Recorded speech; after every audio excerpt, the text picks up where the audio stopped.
few more pointers about evaluating, my friends. Know your speaker. Why is that important? Why is it important to know the speaker? Any ideas? Because you know the style of the person, you know what interests the person. Exactly. If I'm evaluating Claudia, I know what Claudia can do. I've evaluated her once, twice, maybe 3 times before. I know her voice. I know her mannerisms. I know her speaking style. So the more you get to know a speaker, the better it is. Because, again, the bond is established. You're not a stranger. I'm not a stranger to Claudia. I know her as a Toastmaster. So it's important to know the speaker. Listen with your eyes. What do I mean by that? Listen with your eyes. That's interesting. It's in their eyes if they have a passion. That's right. Watch the speaker. Listen with your eyes. Look at the speaker. What is he or she doing that's interesting? Think about it. Quote from the speech. If Claudia said something in the speech that I can remember, write it down and say, wow, you quoted Sir Winston Churchill. You quoted the Queen. You quoted the Prime Minister. Who did you quote? Tell it to the speaker. It not only points out your interest, but that you really thought about it, and that quote grabbed you, and you won't forget it. State your points in an orderly fashion. Introduction, body, and conclusion. Start with the introduction. What was important in it? Go to the body, go to the conclusion. Summarize the highs and lows. As I said, my friends, in a speech contest, in an evaluation contest, and I'm coming to that slide, you only have certain time to evaluate. So your professionalism, your credibility will show when you evaluate in that certain amount of time. Can you get everything in less than 2 minutes or less than 3 minutes? You can. Depends on what you want to say. You can't pinpoint everything in the speech. You just heard a speech for 5 to 7 minutes. So it's really unrealistic to list every point in that speech. What you have to do as an evaluator is decide, what do I say and what do I omit? As an evaluator, many times, I've omitted a lot of things in the speech because the first 3 things that I see are those that I want to mention to the speaker. I can't possibly evaluate everything in the speech. It's just not realistic within the time frames, within the standards of being a Toastmaster. Sure, if we had 10, 15, or 20 minutes, you can say whatever you want, but we don't. So your professionalism will shine when you consolidate everything into that space and say, Rick, I have evaluated you on these 3 points. There may be 10 points I can mention about Rick, but my time doesn't allow me that. I will speak to him after, but in front of the audience, I've pinpointed 3. Okay.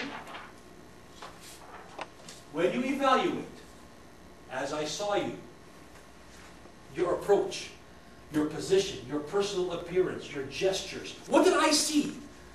What did I see Sylvia do on the stage? What did I see Claudia do on the stage? All of these things I'm going to be looking for. As I heard you, again, your content, the voice, vocal variety, pitch, intonation, volume, enthusiasm. These are things I heard. Again, how important are they? As I saw you, as I heard you, and quite simply, my friends, as I reacted to you. Look at the first one. What specifically did your speech mean to me? And if you take nothing away from this workshop, my friends, that first point, I want you to really think about it when you evaluate. And once you answer this question, you will be able to evaluate any speaker that you hear. But you have to be specific. What touched me and why? Did the speaker achieve the purpose? Yes or no? If not, why not? What was lacking?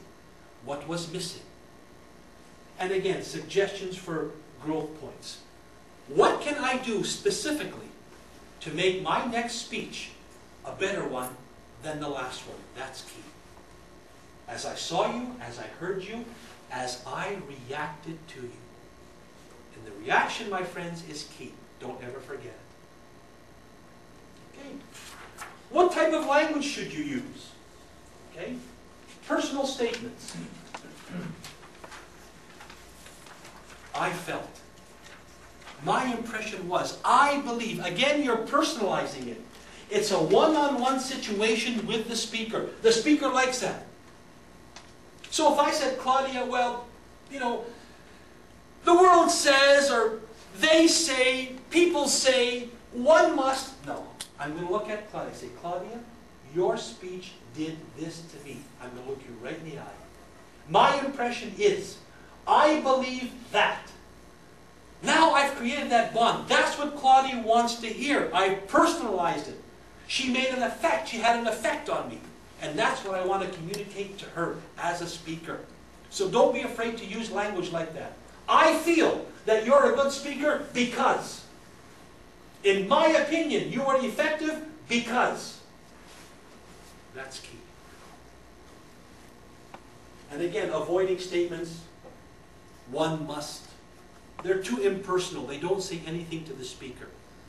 And you want the speaker to understand where you're coming from as an evaluator.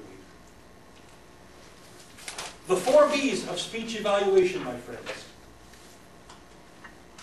Very simple. Be clear and focused. Know what you want to say. As I said, there will come times when you say, gosh, how much do I include in my evaluation? That's your call. But be clear in what you're saying. Stay focused on the speech. Be positive, be specific, and be honest. If you like the speech, say it. Give me a reason why. Because if I just say, Claudia, you're a good speaker, and I sat down, I've done nothing for her. If I say, Claudia, you need improvement in some areas, and I sit down, I've killed her. I really have. I've deflated her.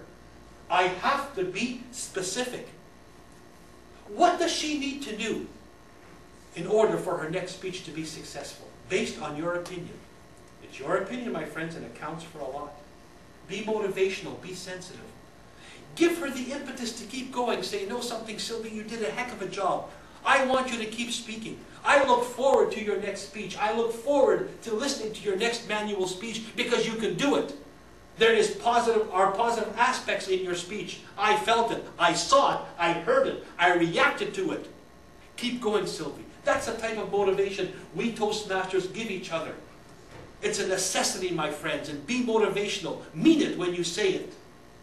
Be concise. Be concise. As I said, you just heard a 5 to 7 minute speech. Can you give an evaluation in that time? Yes. Should you? No. So, here's my challenge to you, my friends. This is Harry's challenge. Can you give that winning evaluation in less than 3 minutes, 30 seconds? Why do I say that? Because next spring, there are 2 contests coming up. The International Speech and the Evaluation Contest. You've heard a 5 to 7 minute speech. As an evaluator, you must give that winning evaluation in less than 3 minutes and 30 seconds. My friends, that's my challenge to you. And I sincerely hope you take up that challenge. Why? Because I've been there. I know what it's like. So evaluate as much as you can. Be at ease with your own style. Don't be afraid to stand up and give an evaluation in front of your club, a speech you just heard. Can you give that evaluation in 3 minutes and 30 seconds? That's my challenge to you, my friends. Again, how much do I include? What do I omit? That's your call. You will hone your own style. You will know what you want to say based on that speech. But your professionalism will shine when you stay under 3 minutes and 30 seconds. Why? Because that's the standard of Toastmasters. As I said, I've been to that level. I know what it's like.